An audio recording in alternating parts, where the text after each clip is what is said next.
আজকের আমি বাচ্চাদের জামা কিনলাম তো চলো প্রথম থেকে ভিডিওটা স্টার্ট করা যাক। তো এই যে মা দিল 500 টাকা, তো এটা নিয়ে যাচ্ছি এখন জামা কিনতে। তো বাচ্চাদের জামা তো কেন কিনছি, তো চলো প্রথম থেকে ভিডিওটা তোমরা দেখতে থাকো, দেখলে বুঝতেই পারবে। তো এই যে একটা সোয়েটার দেখিয়েছিল আর এই একটা সোয়েটার, তো এইটা আমার বেশি ভালো লেগেছিলো, তো এটাই নিয়েছিলাম। তো এটা ভীষণই কিউট। তো এই যে ধরো আমাদের নদীর রাস্তায় এই দেখো জংলি ফল মানে কেওড়া প্রচুর হয়ে আছে গাছে। আর এই যে মাঠে ধান সব কাটা হয়ে গেছে। আর এখন দেখতে পাচ্ছ প্রায় 10টা বেজে গেছে, কিন্তু এখনও কুয়াশা কুয়াশা আকাশ। তো ভাই আর আমি পরোটা খেয়ে তারপর কিছুক্ষণ পরে বেরিয়ে পড়লাম সেই নিমন্ত্রণ বাড়ির উদ্দেশ্যে। তো চলে এসেছি, এই যে আমার দিদা, আমি আর ভাই এখানে বসে আছি, আর এই বাড়িরও কিছু লোকজন সবাই মিলে এখানে বসে আছি। আর এই যে দেখো আমার মাসিমণির ছেলে মানে আমার ভাই হয়, এটা ছোটো একটা ভাই, কি দুষ্টুমি করছে। তারপর আমরা বসে পড়লাম একেবারে খেতে, দিয়ে দিল লবণ, লেবু আর জল।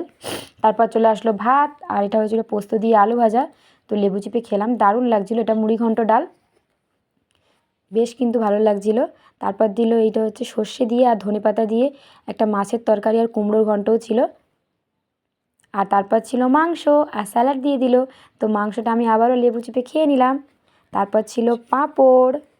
তো পাঁপড়ের সাথে চাটনিটা মিসিং ছিল, তা চাটনিটা বানাতে পারেনি, দেরি হয়ে গেছিলো বলে। এই যে দেখো আমার একটা বোন কেমন হয় ভাত খাচ্ছে, দেখতে পাচ্ছ, বাচ্চা অন্য সব খেতেই পাচ্ছে না। তারপরে বাড়ি ফিরে এসে ছাত্রদের পড়ালাম, আর মা খাচ্ছিল চা। তা মাকে জিজ্ঞাসা করছিলাম কটা বাজে। তারপর আমি এখানে বসে বসে ভাবি আমি সারাদিন, না না সরি সরি সরি, চলো তোমাদেরকে এবার বেল মাখা করে দেখাই। এই যে আমার ছাত্ররা নিয়ে এসেছিলো এই বেলটা, তো চলো এবার মাখা করে দেখাবো। এই যে বেলটাকে আমি ভালো করে প্রথমে ফাটিয়ে নিচ্ছি। তো বেলটাকে প্রথমে দেখে ভাবছিলাম যে বেলটা কাঁচা, কিন্তু কাঁচা না, বেলটা কিন্তু ভালোই একদম ডাসানো একটা বেল। তো বেলটাকে আমি ভালো করে বের করে নিয়ে তারপর ওর মধ্যে থেকে কালকে যে মশলাটা ছিল জিরে আর শুকনো লঙ্কা, ওই মশলাটা একটু দিয়ে দিলাম। তারপর দিলাম চিনি আর লবণ, দিয়ে ভালো করে একদম মেখে নিয়েছি। তো ধনেপাতাটা আমি দিইনি, ধনেপাতার ফ্লেভারটা সবার তো ভালো লাগে না, সেই জন্য।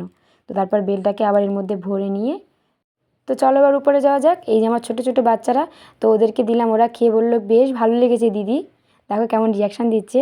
তো চলো এবার আজকের ভিডিওটা এখানেই শেষ করলাম। ভালো লাগলে লাইক কমেন্ট শেয়ার করে দিও। বাই, লাভ ইউ, দেখা হবে পরের কোনো ভিডিওতে।